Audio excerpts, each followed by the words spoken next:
এখন তথ্য প্রযুক্তির যুগ।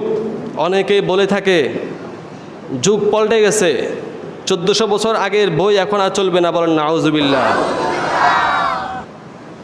এখন তথ্য প্রযুক্তির যুগ, তখন তথ্য প্রযুক্তি বলতে কিছুই ছিল না। সেই যুগের মানুষরা তথ্য প্রযুক্তি সম্পর্কে কি জানবে? এই কোরআনের মধ্যে তথ্য প্রযুক্তি সায়েন্সের বিষয় নেই, সুতরাং এটা এখন গ্রহণযোগ্য হবে না। নাউজুবিল্লাহ। তো তাদেরকে বলছি, কোরআন শরীফ খুলুন। আপনাকে ওপেন চ্যালেঞ্জ দিয়ে দিয়েছে, অসুবিধা নাই। তুমি অস্বীকার করতেছ, তুমি চ্যালেঞ্জ নিতে চাও, আমি শুরুতেই তোমার সাথে চ্যালেঞ্জ দিতে রাজি। যালিকাল কিতাব লা রাইবা ফীহ। 1400 বছর আগের কিতাব হলেও তুমি এটা ভুল ধরবে, এটাকে তুমি অপরিত্যক্ত ঘোষণা করবে, সে সুযোগ তোমার নাই। যালিকাল কিতাব লা রাইবা ফীহ। তোমার সায়েন্স নিয়ে কোরআন শরীফকে গবেষণা করবা, আসো এ কোরআন নিয়ে গবেষণা করো, কোনো ভুল ধরতে পারবা না।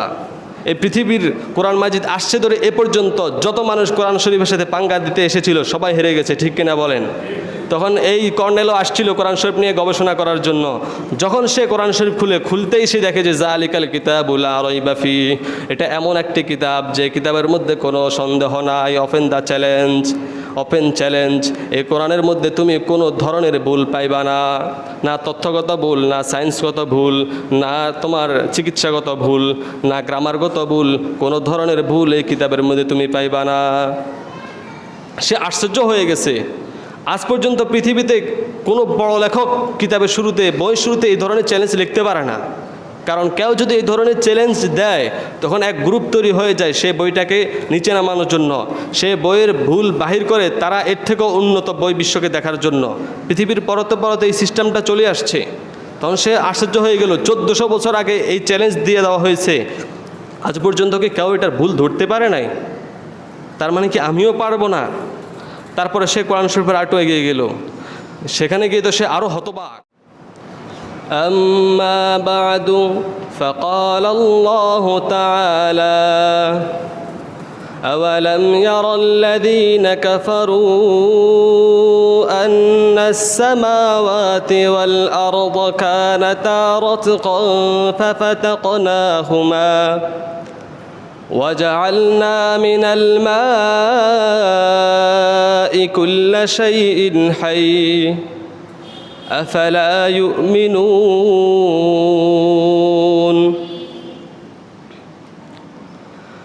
اللهم صل على محمد وعلى آل محمد كما صليت على إبراهيم وعلى آل إبراهيم إنك حميد مجيد اللهم بارك على محمد وعلى آل محمد كما باركت على إبراهيم وعلى آل إبراهيم إنك حميد مجيد الحمد لمن قدر خيرا وخبالا الحمد لمن قدر خيرا وخبالا والشكر لمن صور حسنا وجمالا والشكر لمن صور حسنا وجمالا فرد صمد عن صفة الخلق بريون فرد صمد عن صفة الخلق بريون رب أزلي خلق الخلق كمالا رب أزلي خلق الخلق كمالا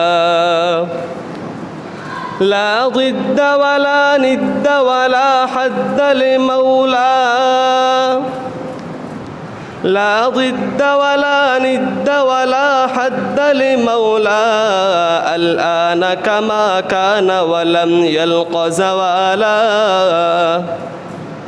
الآن كما كان ولم يلق زوالا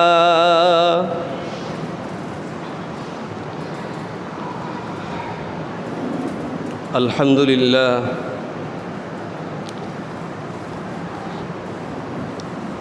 আল্লাহ জাল্লা শানুহু আম্মা নওয়ালুহুর দরবারে কোটি কোটি শুকরিয়া জ্ঞাপন করি যে রব্বে কারিম তার অপার অনুগ্রহে আমাদেরকে তার ঘরে এসে বসে গুরুত্বপূর্ণ আলোচনা শোনার তৌফিক দান করেছেন। সবাই বলি আলহামদুলিল্লাহ।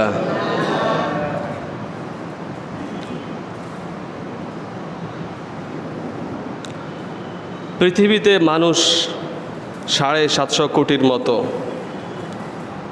তার মধ্যে যত মানুষেরই জ্ঞান এসেছে, আকলে সলিম এসেছে, সমস্ত মানুষ এরা যত কাজ করে প্রত্যেকটা কাজের এক একটা উদ্দেশ্য থাকে, ঠিক কি না? মানুষ যে কোনো কাজ করে তার একটা কি থাকে? উদ্দেশ্য থাকে। যখন সেই সকাল 7:30 8টায় ঘুম থেকে উঠে বাজারের দিকে রওনা হয় তখন তার দুটি উদ্দেশ্য থাকে।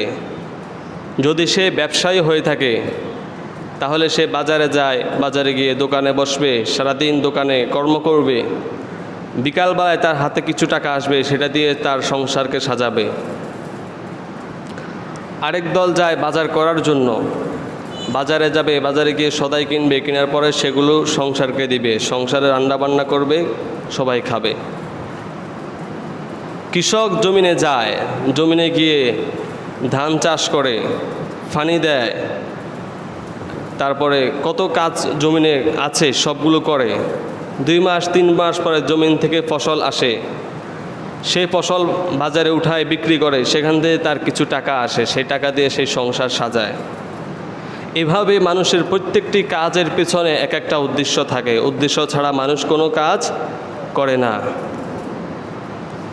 তো এই পৃথিবীর কোটি কোটি মানুষ যারা বর্তমানে আছে, যারা চলে গেছে এবং সামনে যারা আসবে, সবাইকে যিনি সৃষ্টি করেছেন সে রব্বে কারিমের কি কোনো উদ্দেশ্য নাই? তার কি কোনো উদ্দেশ্য ছিল না মানুষকে সৃষ্টি করার পিছনে? আল্লাহ তাআলা এই তামাম জাহানকে 6 দিনে সৃষ্টি করেছেন। কয় দিনে? 24 নম্বর পারার সূরা হামিম সেজদার 9 নম্বর আয়াতে এবং 10 নম্বর আয়াতে আল্লাহ তাআলা উল্লেখ করেন, ও দুনিয়ার মানুষ, এই তামাম আসমান জমিন এই মহাবিশ্বকে আমি 6 দিনে সৃষ্টি করেছি। প্রথম 2 দিনে আমি পৃথিবীকে সাজিয়েছি। প্রথম 2 দিনে আমি পৃথিবী সহ সমস্ত গ্রহ নক্ষত্রগুলোকে তৈরি করেছি। দ্বিতীয় 2 দিনে আমি এগুলোর মধ্যে পাহাড় পর্বত যা যা দরকার সবগুলো সৃষ্টি করেছি। তৃতীয় 2 দিনে আমি এই 7 তবকা আসমানকে সৃষ্টি করেছি। এই যে আল্লাহ তাআলা পৃথিবীকে সৃষ্টি করেছেন, তার কি কোনো উদ্দেশ্য ছিল না? এখানে একটা প্রশ্ন আসতে পারে যে আল্লাহ তাআলা যেটা বলেন কুন ফায়াকুন, ইন্নামা আমরুহু ইদা আরাদা শাইআন আন ইয়াকুলা লাহু কুন ফায়াকুন, তিনি যে জিনিসকে সৃষ্টি করার ইচ্ছা করেন তিনি শুধু বলেন কুন, সাথে সাথে তা হয়ে যায়। তাহলে ওনার পৃথিবী সৃষ্টি করতে কেন 6 দিন লেগে গেল? বিশাল একটা প্রশ্ন, তাই না? তাফসিরে মাআরিফুল কোরআনে মুফাসসিরিন ইকরাম লিখেছেন, আল্লাহ তাআলা চাইলে কোন বলতেন পৃথিবী তামাম আসমান জমিন সব কিছুই হয়ে যেত, কিন্তু তিনি এগুলাকে ধীরে ধীরে ধারাবাহিক করেছেন।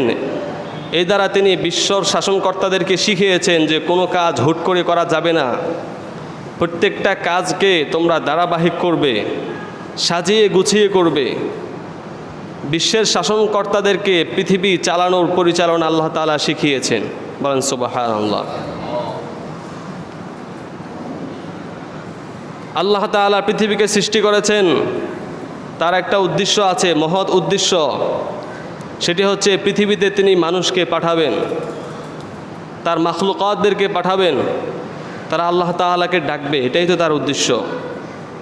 ওয়ামা খালাকতুল জিন্না ওয়াল ইনসা ইল্লা লিয়াবুদুন। মানুষ এবং জিন জাতিকে আমি সৃষ্টি করেছি আমার ইবাদত করার জন্য। কার ইবাদত করার জন্য? আল্লাহ তাআলার ইবাদত করার জন্য।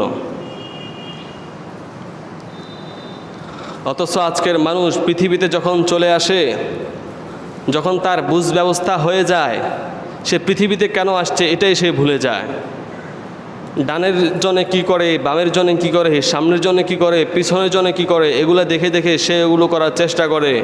ওইদিকে যে আল্লাহ তাআলা তাকে কী জন্য সৃষ্টি করেছিল, আল্লাহ তাআলা সেই কথাটা কোরআন মাজিদেও বলে দিয়েছেন।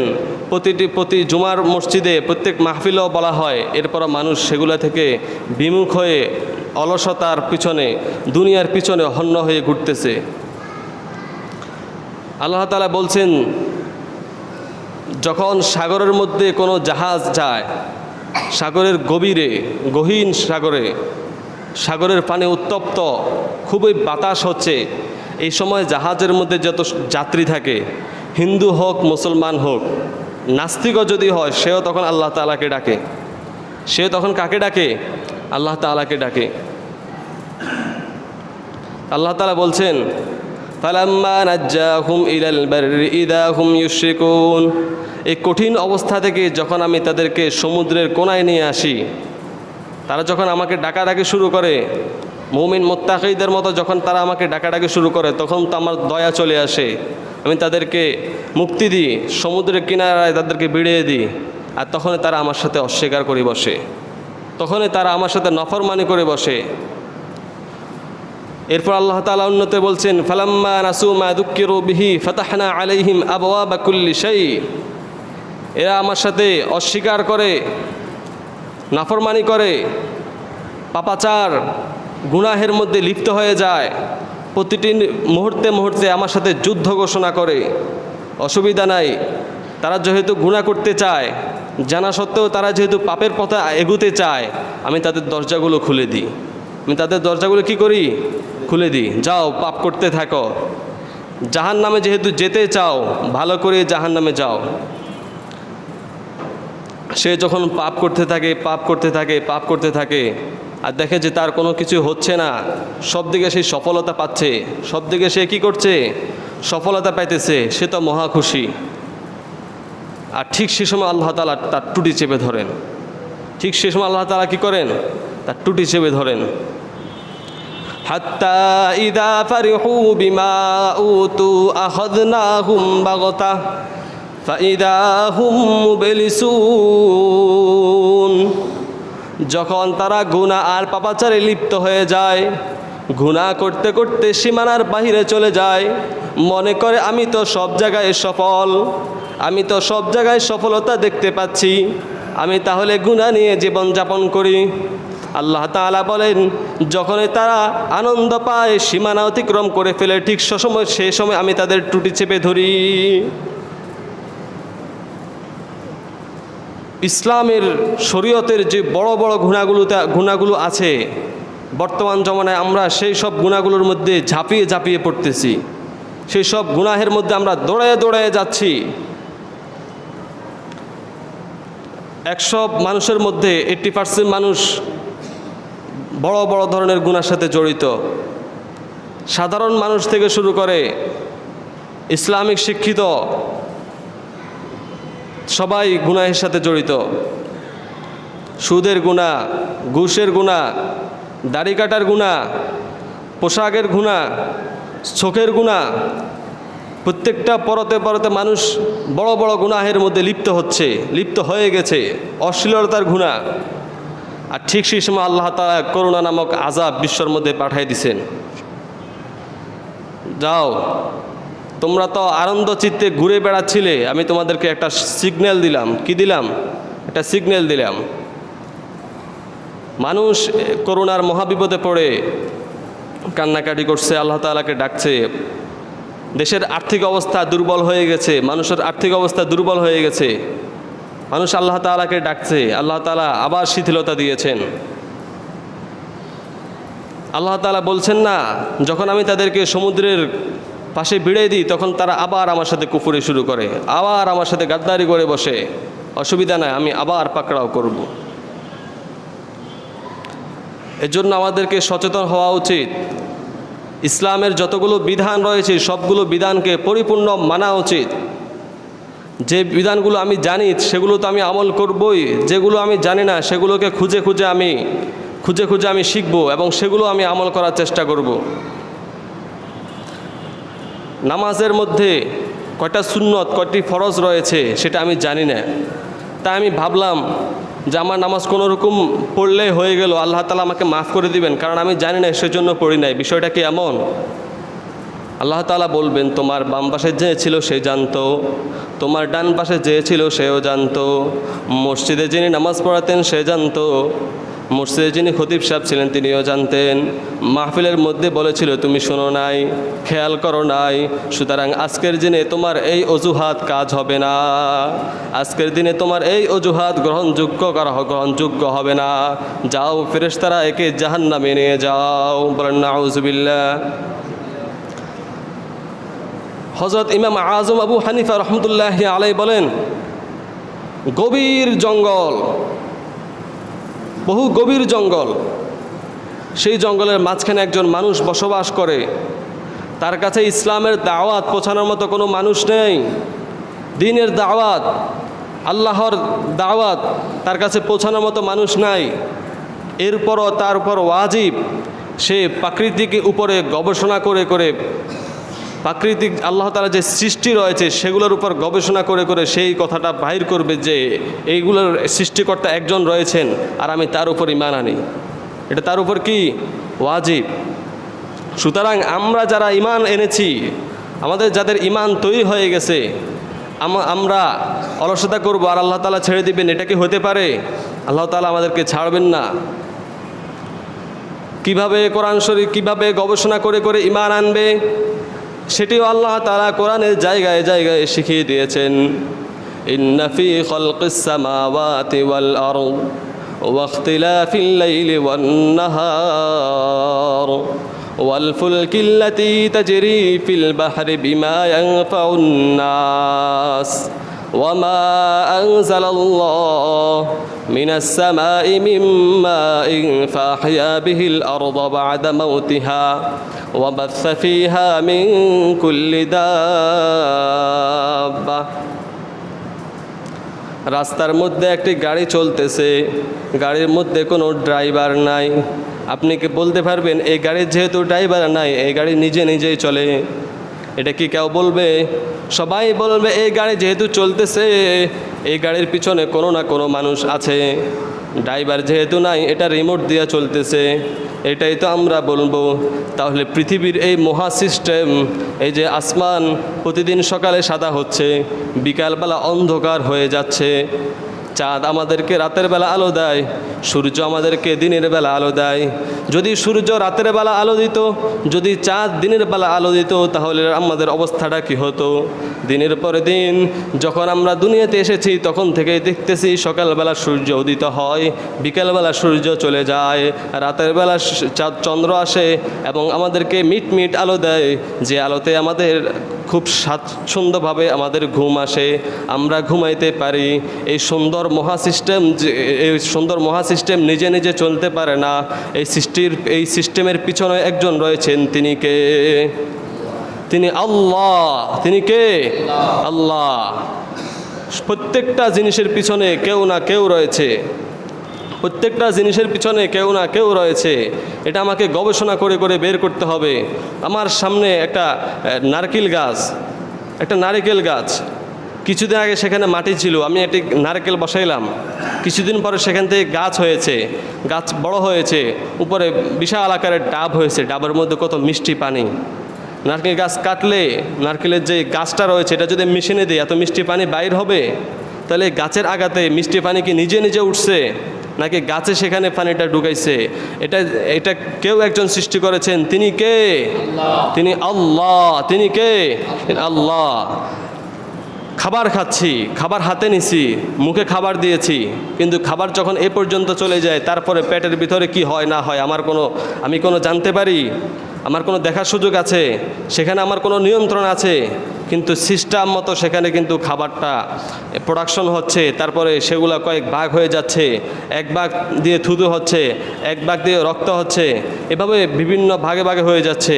এক ভাগ দিয়ে শরীরের গাম হচ্ছে, আরেক ভাগ ময়লা আমরা ফেলে দিতেছি। তাহলে এই যে পেটের মধ্যে বিভিন্ন ধাপে ধাপে এগুলা ভাগ হইতেছে, এগুলোর উপর আমাদের কোনো ক্ষমতা আছে?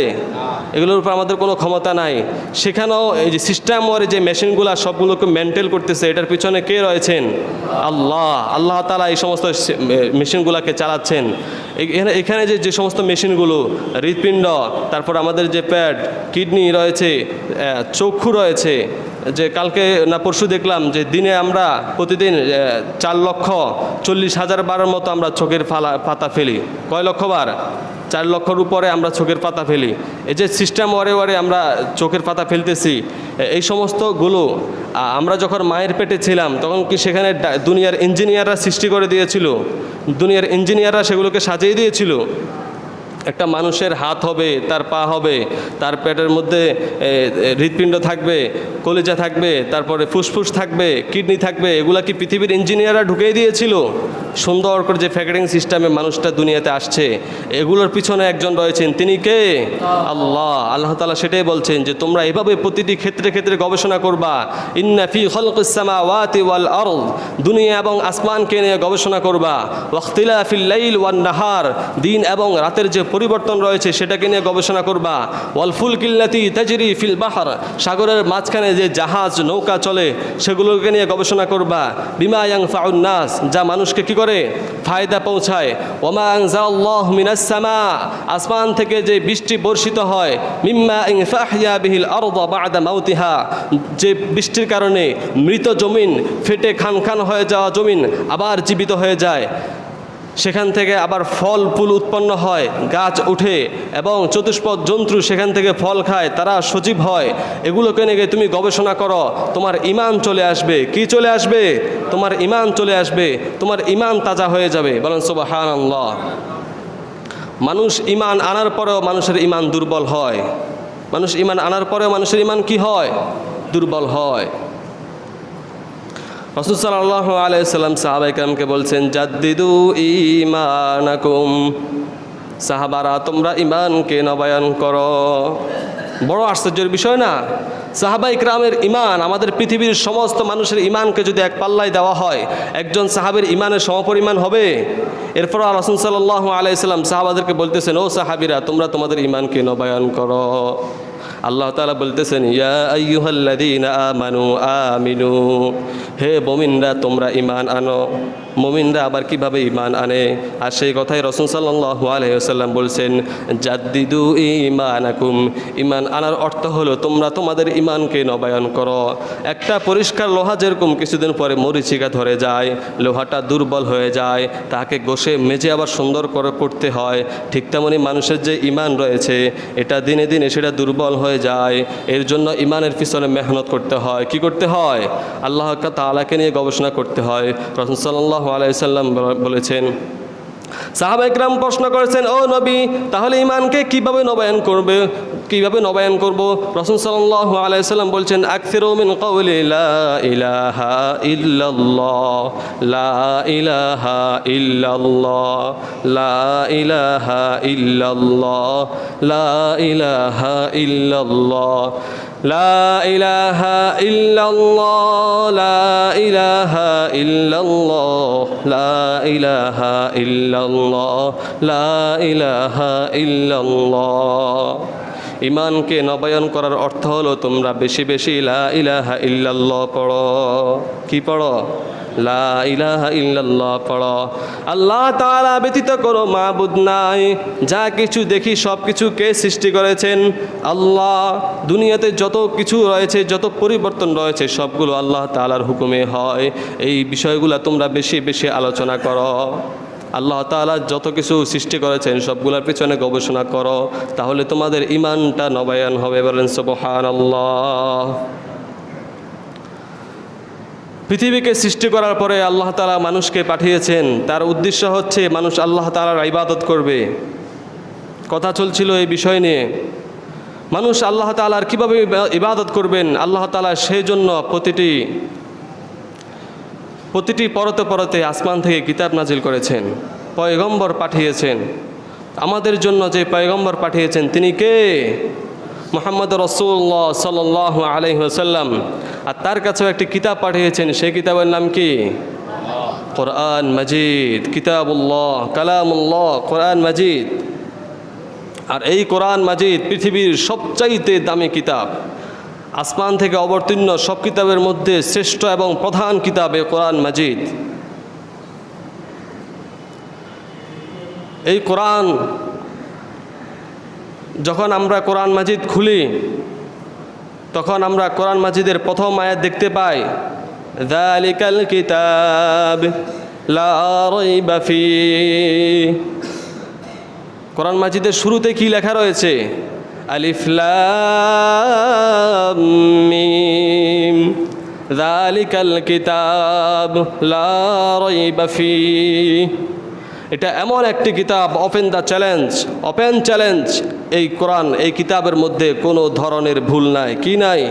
কোনো ধরনের ভুল নাই। পৃথিবীর মধ্যে যত কিতাব নাজিল হয়েছিল, আসমানি কিতাব, প্রত্যেকটা কিতাবের একটা নির্দিষ্ট সময় ছিল। এই সময়ের পরে সেই কিতাবটা চলে গেছে। নবী আসছেন, নবীর সাথে কিতাব আসছে, নবী চলে গেছেন, কিতাবও চলে গেছে। কিন্তু কোরআনের ব্যাপারটা কি এমন? কোরআন মাজিদ রাসূল সাল্লাল্লাহু আলাইহি সাল্লামের কাছে এসেছে 1400 বছর আগে। রাসূল সাল্লাল্লাহু আলাইহি সাল্লাম 63 বছর হায়াত পেয়েছেন। এটা আল্লাহ তাআলা ভালো করে জানেন রাসূল সাল্লাল্লাহু আলাইহি সাল্লাম কত বছর হায়াত পাবেন। এরপরও তিনি এমন একটি কিতাব নাজিল করেছেন যে কিতাবটা সে 1400 বছর আগ থেকে শুরু করে কিয়ামত পর্যন্ত প্রত্যেকটা জাতির জন্য প্রযোজ্য হবে। এজন্য তিনি কিতাবটাকে ওইভাবেই সাজিয়েছেন। আল্লাহ তাআলা কি জানেন না যে 1400 বছর পর পৃথিবীতে সায়েন্স নামক একটা যুগ আসবে, তথ্য প্রযুক্তির যুগ আসবে? এটা কি আল্লাহ তাআলা জানেন না? ভালো করেই জানেন। তাদের জন্য যাতে এই কিতাবটা প্রযোজ্য হয় তিনি ওইভাবে কিতাবটাকে সাজিয়েছেন। তার আগে যারা ছিল, যারা তথ্য প্রযুক্তি সম্পর্কে ভালো বুঝতো না, তাদের জন্য যাতে কিতাবটা প্রযোজ্য হয় তিনি এভাবে সাজিয়েছেন। এবং তার পরবর্তী যুগ, আমাদের পরবর্তী যুগের মানুষের জন্য যাতে কিতাবটা প্রযোজ্য হয় সেই জন্য তিনি কিতাবটাকে এভাবে সাজিয়েছেন। অর্থাৎ রাসূল সাল্লাল্লাহু আলাইহি সাল্লাম থেকে শুরু করে কিয়ামত পর্যন্ত যত ধরনের যুগ আসতে পারে সবার জন্য এই কিতাবটা প্রযোজ্য। এভাবেই আল্লাহ তাআলা সেই কিতাবকে সাজিয়েছেন। এখন তথ্য প্রযুক্তির যুগ, অনেকেই বলে থাকে যুগ পাল্টে গেছে, 1400 বছর আগের বই এখন আর চলবে না। বলেন নাউজুবিল্লাহ। এখন তথ্য প্রযুক্তির যুগ, তখন তথ্য প্রযুক্তি বলতে কিছুই ছিল না। সেই যুগের মানুষরা তথ্য প্রযুক্তি সম্পর্কে কি জানবে? এই কোরআনের মধ্যে তথ্য প্রযুক্তি, সায়েন্সের বিষয় নেই, সুতরাং এটা এখন গ্রহণযোগ্য হবে না। নাউজুবিল্লাহ। তো তাদেরকে বলছি কোরআন শরীফ খুলুন। আপনাকে ওপেন চ্যালেঞ্জ দিয়ে দিয়েছে, অসুবিধা নাই। তুমি অস্বীকার করতেছ, তুমি চ্যালেঞ্জ নিতে চাও, আমি শুরুতেই তোমার সাথে চ্যালেঞ্জ দিতে রাজি। যালিকাল কিতাব লা রাইবা ফীহ। 1400 বছর আগের কিতাব হলেও তুমি এটার ভুল ধরবে, এটাকে তুমি অপরিত্যক্ত ঘোষণা করবে, সে সুযোগ তোমার নাই। যালিকাল কিতাব লা রাইবা ফীহ। তোমার সায়েন্স নিয়ে কোরআন শরীফকে গবেষণা করবা, আসো এ কোরআন নিয়ে গবেষণা করো, কোনো ভুল ধরতে পারবা না। আমেরিকার সন্ত্রাস দমন বিভাগের একজন উচ্চপদস্থ অফিসার, কর্নেল চিফ ফর্ডার তার নাম, সে কোরআন শরীফ নিয়ে গবেষণা শুরু করছিল। সে আবার ইসলাম বিদ্বেষী ছিল। কি ছিল? ইসলাম বিদ্বেষী ছিল। এটি 1991 বা 92 কথা। তখন ভারতের একজন নাস্তিক ছিল, সালমান রুশিদি, অনেকে নাম শুনছেন। সে একটি বই লিখছে ইসলাম বিরুদ্ধে, রাসূল সাল্লাল্লাহু আলাইহি ওয়াসাল্লামকে অবমাননা করে, ইসলামকে অবমাননা করে একটা বই লিখছে এবং এটা নিয়ে সারা বিশ্বে তোলপাড় সৃষ্টি হয়েছে। তো এই বইটা যখন সারা বিশ্বে তোলপাড় শুরু হয়েছে তখন ইরান থেকে ঘোষণা করা হয়েছে তাকে ফাঁসি দেওয়ার জন্য। তখন এই নাস্তিক আশ্রয় নিয়েছিল ইংল্যান্ডে। কোথায়? ইংল্যান্ডে, লন্ডনে। সেখানেও সে বইটাকে প্রচার করে। আর এই বইটা পায় ইসলাম বিদ্বেষী কর্নেল। তিনি বইটা পাওয়ার পর তিনি চিন্তা করলেন নিশ্চয়ই বইয়ের মধ্যে কিছু না কিছু রয়েছে যেটা নিয়ে বিশ্ব তোলপাড়, আমিও এখানে কিছু পাবো। বইটা উনি গবেষণা শুরু করেন তখন দেখতে পেল যে সালমান রুশিদি সে এখানে ইসলামের বিরুদ্ধে অনেক কথাই লিখছে। আচ্ছা, সালমান রুশিদির বইটা রাখি, তাহলে সে যে বিষয়গুলো নিয়ে ভুল ধরছে আমি সেগুলোকে গবেষণা করি। সে এবার আসছিল কোথায়? কোরআন মাজিদ রিসার্চ করার জন্য। আর কোরআন মাজিদ, এই পৃথিবীর কোরআন মাজিদ আসছে ধরে এ পর্যন্ত যত মানুষ কোরআন শরীফের সাথে পাঙ্গা দিতে এসেছিল সবাই হেরে গেছে, ঠিক কিনা বলেন? তখন এই কর্নেলও আসছিল কোরআন শরীফ নিয়ে গবেষণা করার জন্য। যখন সে কোরআন শরীফ খুলতেই সে দেখে যে যালিকাল কিতাবুল লা রাইবা ফিহি, এটা এমন একটি কিতাব যে কিতাবের মধ্যে কোনো সন্দেহ নাই। ওপেন চ্যালেঞ্জ, এই কোরআনের মধ্যে তুমি কোনো ধরনের ভুল পাইবা না, না তথ্যগত ভুল, না সায়েন্সগত ভুল, না তোমার চিকিৎসাগত ভুল, না গ্রামারগত ভুল, কোনো ধরনের ভুল এই কিতাবের মধ্যে তুমি পাইবা না। সে আশ্চর্য হয়ে গেছে। আজ পর্যন্ত পৃথিবীতে কোনো বড় লেখক কিতাবের শুরুতে, বইয়ের শুরুতে এই ধরনের চ্যালেঞ্জ লিখতে পারে না। কারণ কেউ যদি এই ধরনের চ্যালেঞ্জ দেয় তখন এক গ্রুপ তৈরি হয়ে যায় সে বইটাকে নিচে নামানোর জন্য, সে বইয়ের ভুল বাহির করে তারা এর থেকেও উন্নত বই বিশ্বকে দেখার জন্য। পৃথিবীর পরতে এই সিস্টেমটা চলে আসছে। তখন সে আশ্চর্য হয়ে গেল, 1400 বছর আগে এই চ্যালেঞ্জ দিয়ে দেওয়া হয়েছে, আজ পর্যন্ত কি কেউ এটার ভুল ধরতে পারে নাই? তার মানে কি আমিও পারবো না? তারপরে সে কোরআন শরীফের আরেকটু এগিয়ে গেল। সেখানে গিয়ে তো সে আরও হতবাক।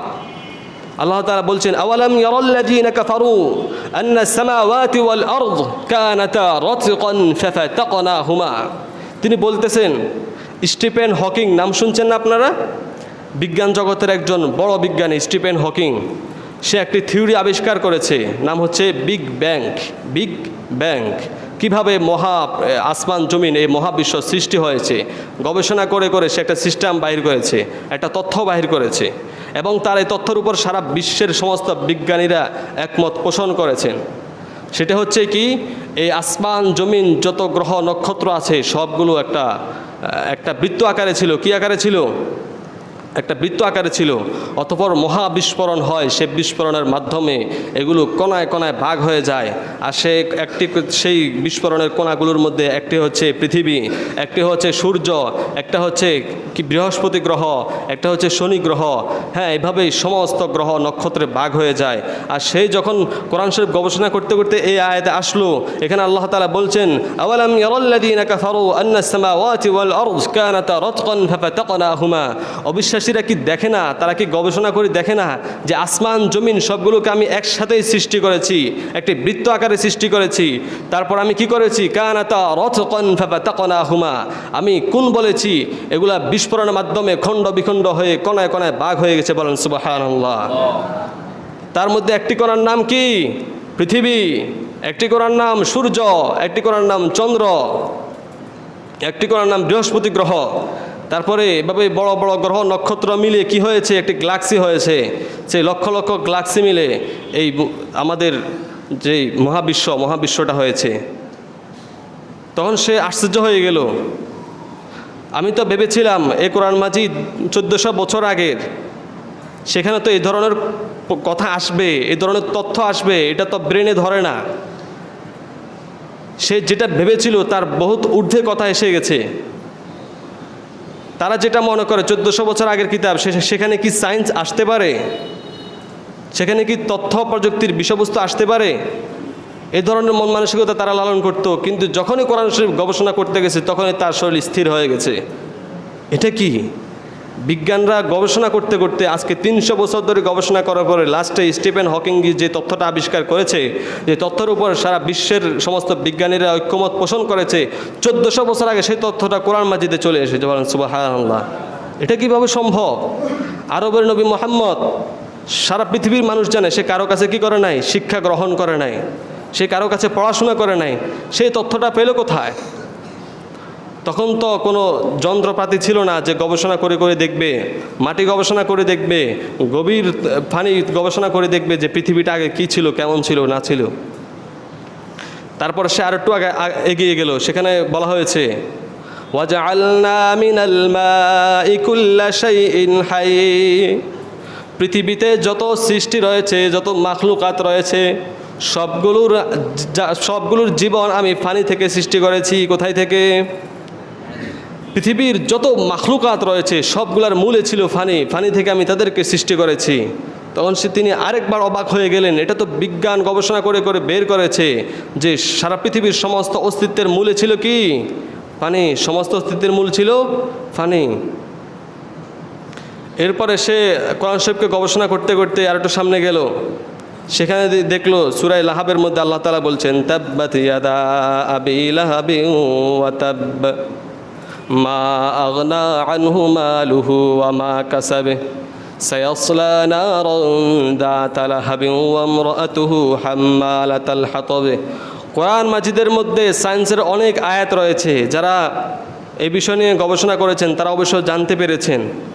তো এগুলো নিয়ে আজকে বলতে গেলে অনেক সময়ের ব্যাপার। আমি আমার আলোচনাকে সংক্ষিপ্ত করে আসছি। তো তার সর্বশেষ গবেষণায় সে যেই সূরাটি পেয়েছে সেটা হচ্ছে তাব্বাত ইয়াদা আবি লাহাবিন ওয়া তাব। আবু লাহাবের দোনো হাত ধ্বংস হোক। একদিন রাসূল সাল্লাল্লাহু আলাইহি সাল্লাম সাফা পর্বতের চূড়ায় দাঁড়িয়ে ডাক দিয়েছেন, ইয়া আব্দে মানাফ, ইয়া আব্দুল মুত্তালিব, হে আব্দে মানাফ গোত্ররা, হে মুত্তালিব গোত্ররা। ওই সময়কার যদি কোনো বিপদ আসতো তখন মানুষ পাহাড়ের চূড়ায় দাঁড়িয়ে এই ধরনের এলান করতেন। তখন মানুষ বুঝতে পারতো নিশ্চয় কোনো বিপদ আসছে, তড়িঘড়ি করে তখন জড়ো হতো। রাসূল সাল্লাল্লাহু আলাইহি সাল্লাম পাহাড়ের চূড়ায় দাঁড়িয়ে ঘোষণা করলেন, ইয়া আব্দে মানাফ, ইয়া আব্দুল মুত্তালিব, অর্থাৎ হে কুরাইশ বংশরা, তোমরা এদিকে আসো, এদিকে আসো। যখন সমস্ত কুরাইশ বংশের মানুষ এখানে একত্রিত হয়ে জমা হয়েছে, তখন রাসূল সাল্লাল্লাহু আলাইহি সাল্লাম বলছেন, আচ্ছা আমি যদি তোমাদেরকে একটি কথা বলি যে একটি বিপদ তোমাদের দিকে ক্রমান্বয়ে এগিয়ে আসছে, ক্রমশই তোমার দিকে এগিয়ে আসছে এবং সকাল অথবা বিকাল যে কোনো এক সময় তোমাদের উপর ঝাঁপিয়ে পড়বে, তাহলে কি তোমরা আমার কথা শুনবে? তারা সবাই এক বাক্যে বলল, হ্যাঁ আমরা আপনার কথা শুনবো। তখন রাসূল সাল্লাল্লাহু আলাইহি ওয়াসাল্লাম বলছেন, তোমরা যে নিয়মতান্ত্রিক আল্লাহ তাআলার সাথে নাফরমানি করতেছ, আল্লাহ তাআলার সাথে কি করতেছ? গাদ্দারি করতেছ, শিরিক করতেছ, এর জন্য সকাল এবং বিকাল যে কোনো মুহূর্তে তোমাদের উপর বিশাল একটা আযাব এসে যাবে। সুতরাং তোমরা তার থেকে কী করো? তাড়াতাড়ি তার থেকে বাঁচার চেষ্টা করো। তখন রাসূল সাল্লাল্লাহু আলাইহি ওয়াসাল্লামের চাচা আবু লাহাব সে বলে, ও মুহাম্মদ, তুমি কি আমাদেরকে এই জন্য ডেকেছ? আলিহাদা জামাতুনা ইয়া মুহাম্মদ, ও মুহাম্মদ তুমি কি আমাদেরকে এই জন্য ডেকেছ? তখন সে কী করলো? মুহাম্মদ সাল্লাল্লাহু আলাইহি ওয়াসাল্লাম দিকে পাথর নিক্ষেপ করার জন্য উদ্ধৃত হলো, বলেন নাউযুবিল্লাহ। আর ঠিক সেই সময় আল্লাহ তাআলা এই সূরা নাজিল করেন, তাব্বাত ইয়াদা আবি লাহাবিন ওয়া তাব। আবু লাহাবের দোনো হাত ধ্বংস হোক। মা আগনা আনহু মালুহু ওয়া মা কাসাব, সে যত উপার্জন করেছে পর্যন্ত কোনো কিছুই তার কাজে আসবে না। সায়াসলা নারান যাতা লাহাব, অতি শীঘ্র তাকে কোথায় নিক্ষেপ করা হবে? জাহান্নামের আগুনে নিক্ষেপ করা হবে। ওয়া ইমরাআতুহু হাম্মালাতাল হাতাব, এবং তাহার স্ত্রীকেও জাহান্নামের আগুনে নিক্ষেপ করা হবে। যে মুসলমানদের পিছনে পিছনে ষড়যন্ত্র করত, কিবত শেখায়ত করত, তাকেও জাহান্নামের আগুনে নিক্ষেপ করা হবে। বলেন নাউযুবিল্লাহ। এখন এই কর্নেল উনি চিন্তা করলেন এটা তো একটা চ্যালেঞ্জ। আবু লাহাব তখন দুনিয়াতে। এই চ্যালেঞ্জের মধ্যে যে জিনিসটা বোঝানো হয়েছে যে আবু লাহাব ধ্বংস, অর্থাৎ সে কোনো দিন মাফহুম মুখালেফ যে জিনিসটা আমাদের বোঝা আসে সেটা হচ্ছে যে আবু লাহাব কোনো দিন ইসলাম গ্রহণ করবে না। এটা তো একটা চ্যালেঞ্জের মতো। আবু লাহাব এই চ্যালেঞ্জটা শোনার পরে, এটা তো তার কানে গেছিল, সে শোনার পরে তো সেই চ্যালেঞ্জটা গ্রহণ করে সে বলতে পারতো আমি আজকে মুসলমান হয়ে গেছি। তাহলে সে যদি একটা দিনের জন্য যদি মুসলমান হয়ে যেত তাহলে এই কোরআনের আয়াতটা এক ধরনের মিথ্যা প্রমাণিত হয়ে যেত না। তখন উনি বললেন যে যেহেতু আবু লাহাবের কাছে সূরাটা গিয়েছিল এবং আবু লাহাব এই চ্যালেঞ্জটা শোনার পরও এটার মোকাবেলা করতে আসে নাই, তার মানে যিনি এই চ্যালেঞ্জটা দিয়েছেন তিনি জানতেন যে আবু লাহাব মৃত্যুর আগ পর্যন্ত ইসলাম গ্রহণ করবে না। আর এই চ্যালেঞ্জটা মুহাম্মদ দিতে পারে না, এই চ্যালেঞ্জটা তিনি দিতে পারেন যিনি এই পৃথিবীকে কী করেছেন? সৃষ্টি করেছেন। বলেন সুবহানাল্লাহ। তো এবং এই কর্নেল উনি আবার আরেকটা জিনিস গবেষণা করেছেন। রাসূল সাল্লাল্লাহু আলাইহি ওয়াসাল্লাম বলছেন যে মুসলমানদের প্রধান শত্রু কে? ইহুদিরা। মুসলমানদের প্রধান শত্রু কারা? ইহুদিরা। এটা সবাই জানে এবং এটা শরীয়তে রয়েছে যে মুসলমানদের প্রধান শত্রু ইহুদিরা। কর্নেল বলল যে এই ঘোষণাটা তো আজকের না, এটা হচ্ছে 1400 বছর আগের।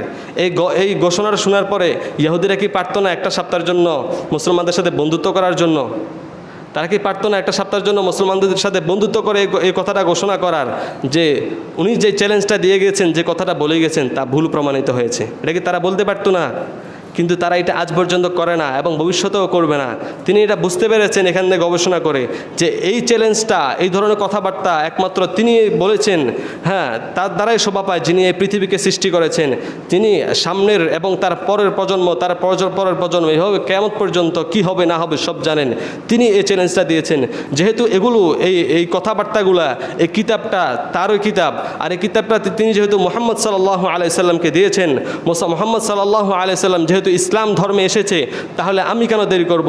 আমিও ইসলাম গ্রহণ করে ফেলি। লা ইলাহা ইল্লাল্লাহু মুহাম্মাদুর রাসূলুল্লাহ, বলেন সুবহানাল্লাহ। এই কর্নেল তো দেশের একটা উচ্চ পর্যায়ের শ্রেণীর লোক ছিল। সে কি করেছে? সে গবেষণা করেছে পুরা দেশের মধ্যে এবং মানুষের মাঝে ইসলামের দাওয়াত কীভাবে প্রসার করা যায় সেই চিন্তা সে মেতে উঠে এবং সে গবেষণা করে সে জানতে পারে ইংল্যান্ডে যতগুলা থানা রয়েছে সবগুলো থানাতে কিছু না কিছু পুলিশ রয়েছে যারা মুসলমান, কিন্তু এদের নামাজ পড়ার কোনো জায়গা নাই। তখন সে আইনি লড়াই করে মুসলমানদের জন্য প্রত্যেকটা থানার মধ্যে মসজিদের ব্যবস্থা করেছে, বলেন সুবহানাল্লাহ। এবং সেই রাষ্ট্রের মুসলমানদের কোনো রাষ্ট্রীয় সুযোগ সুবিধা ছিল না, রাষ্ট্রীয় কোনো ছুটি ছিল না, ঈদের ছুটি, জুমার ছুটি, রমজানের ছুটি, এই ধরনের কোনো ছুটি ছিল না। সে আইনি লড়াই করে সেগুলোর ব্যবস্থা করেছে, বলেন সুবহানাল্লাহ। এখন কি বুঝতে পারলাম যে কোরআন কি শুধু 1400 বছর আগের, এই জন্য তখনকার জন্য প্রযোজ্য, সায়েন্সের যুগের জন্য, তথ্য প্রযুক্তির যুগের জন্য প্রযোজ্য নয়। বিষয়টা কি এমন? সময় শেষ, ইনশাআল্লাহ বাকি আলোচনা কোনো একদিন আসলে করা হবে।